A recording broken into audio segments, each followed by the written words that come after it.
Hey, and welcome back to another episode of Tappin with Tyler. My name is Tyler Lemmond, and in this video, we are going to go more in depth with our music theory series. In our last video, we went over what the musical alphabet was and how it works. And in this video, we are going to apply that knowledge to our musical staff and teach you how to actually read music. Okay, let's go ahead and let's dive right into it. The musical staff is the lines that you see on sheet music. They are the placeholders that we have for our musical alphabet. So it consists of 5 lines and 4 spaces. And every line and every space is a placeholder for a letter in the musical alphabet. So what that means is that every single one of these lines is just a placeholder that you can put a musical note for your musical alphabet. And the same thing applies for the spaces. So now the question is, what dictates where your notes go? How do you know what line is what letter? Well, that's very easy. It's right here. The clef dictates the placement of the musical alphabet, and there's a lot of different clefs. The 2 most common clefs that we're going to talk about today is the treble clef and the bass clef. And remember, the clef just dictates the placement of the musical alphabet. So here's what our treble clef looks like. Here's what our bass clef looks like. And then if you combine them together, you will get the grand staff, but we're going to go over that in later videos.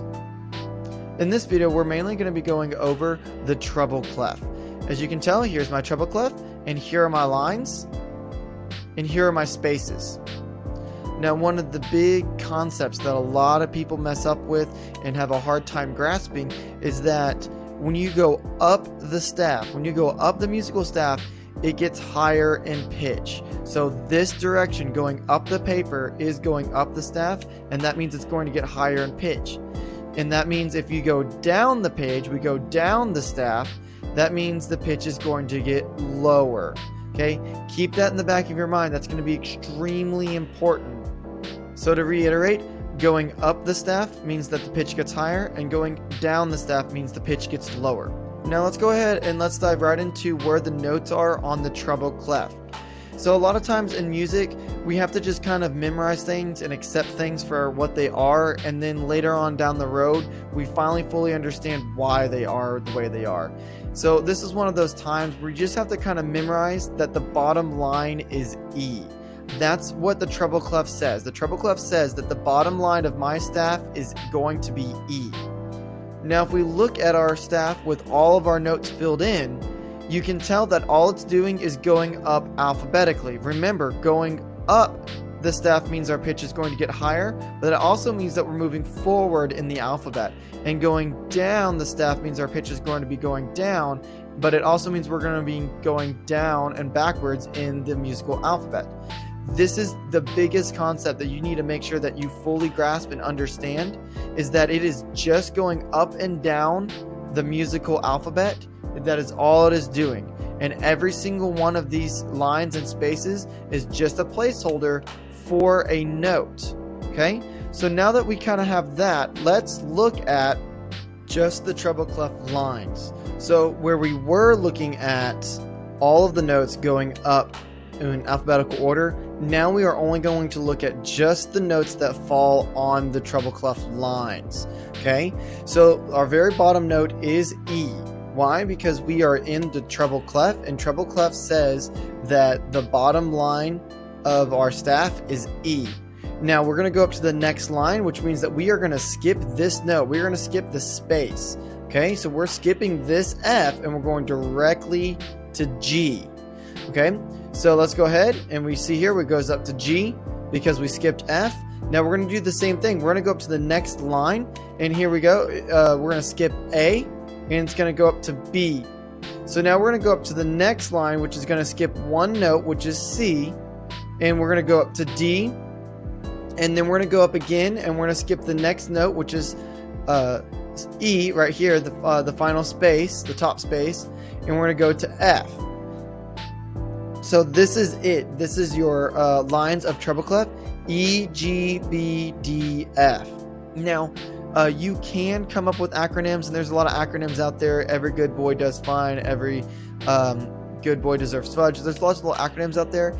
It has been in my experience as a music educator that those acronyms do not actually help kids learn how to read music, all they do is memorize where the line is, or memorize what the word is. And we don't want that. We want you to memorize where these letters are on the staff. If you want to be able to read music the way you read a book, you need to be able to memorize where our lines are on the staff and where all of the notes are just on the staff. So here are our lines, E, G, B, D, F. And if you look here, I've skipped every single space because we're only worrying about the lines.